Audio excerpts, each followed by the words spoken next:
Welcome, everybody, to the broadcaster review of this women's basketball game. It was the Oakland Golden Grizzlies and the Miami, Ohio RedHawks. This game was tight the entire way through. Started off with a very slow, very defensive game where points were scarce. First quarter ended with neither team in double digits and ended 9-8 with Miami with the 1-point lead.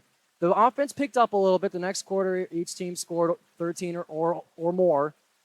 And the game just kept getting closer and closer. I talked to Crystal Davis, the assistant coach for the Golden Grizzlies. At halftime, I asked, what's going well for you guys on defense to hold Miami to the points that they had, to the low score they had. I don't have the full stats in front of me.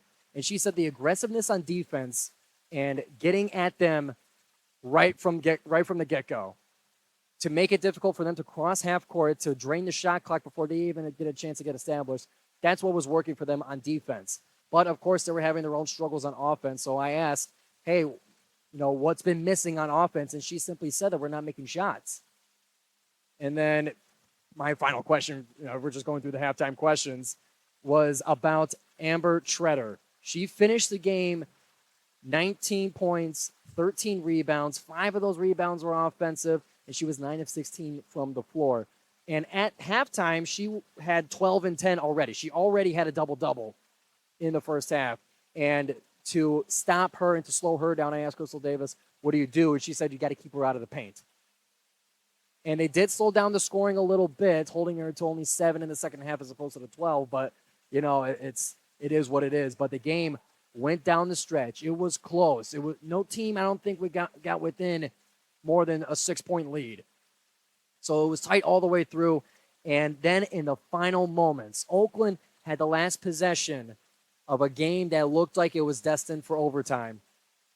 They lost the ball, and Miami, Ohio, with the actual last shot of regulation, Corey Lard of Miami was there to make the three and tied at 58-58 to send it to overtime. It was the only shot she made in regulation, and it was just incredible. Oakland had the lead for a lot of the overtime 5 minutes, but the last second shot, it was tie game 66-66. And then on the baseline, a step-away jumper by Jada Scott was the one that sealed the game with 0.2 seconds left to go in the game. They reviewed it for a push-off, and there's going to be some controversy around this game because it did look like a decent push-off. But either way, as close as it was and as exciting as it was, it ends with a Golden Grizzly loss. They sit now at 4-6, and Miami, Ohio gets their second win of the season, their first one since November 27th.